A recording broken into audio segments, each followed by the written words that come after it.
de suite, les nouvelles de l'Asie. Le 5 janvier, à Jakarta, des militants manifestent devant l'ambassade des États-Unis après une opération américaine au Venezuela et l'arrestation de Nicolás Maduro et de son épouse. Asie, ce mardi 5 janvier 2026, la Corée du Nord revendique un essai de missile présenté comme « hypersonique », des tirs confirmés par les autorités sud-coréennes. Asie, ce mardi 6 janvier 2026, la Banque populaire de Chine annonce son intention de réduire en 2026 le ratio de réserves obligatoires et les taux afin de soutenir la liquidité.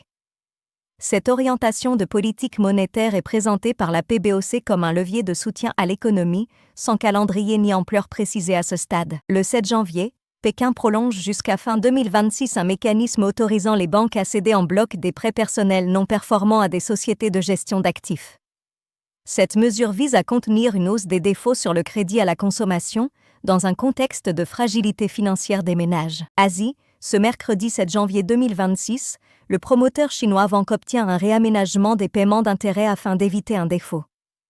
Cette mesure intervient après des signaux de soutien macroéconomique et de gestion du risque de crédit décrits en Chine les jours précédents. Des banques, dont Bank of China, acceptent un report des paiements d'intérêt de Vanke, avec des échéances repoussées jusqu'au mois de septembre.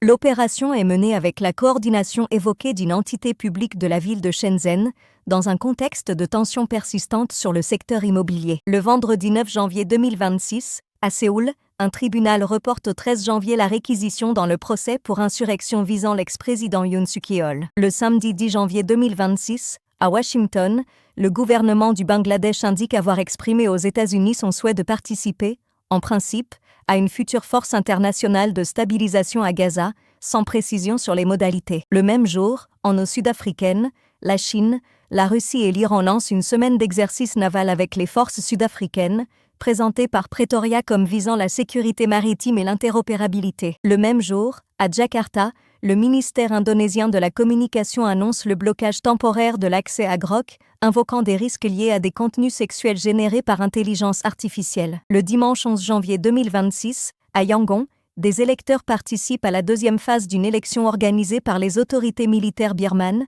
dans un contexte de conflit interne et d'absence d'une opposition significative. Enfin, le même jour, sur la plateforme X, Elon Musk annonce que le code d'un nouvel algorithme de recommandation sera rendu public dans un délai de 7 jours.